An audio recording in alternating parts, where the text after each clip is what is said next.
चलो देखते हैं दोनों दोस्त क्या करते हैं आपस में। अरे ये तो मारा इसको, पहले बंदर ने पानी छीन करके पिया है, फिर उसको मारा भी है।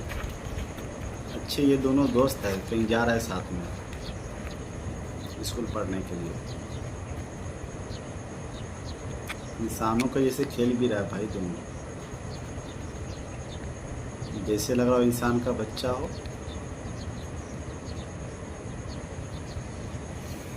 देखो कितना शान से दोनों एकदम लग रहा है इंसान का बच्चा, आपस में बैठ के बातें कर रहे हैं। देखो खेल भी रहा है आपस में, अच्छा यार।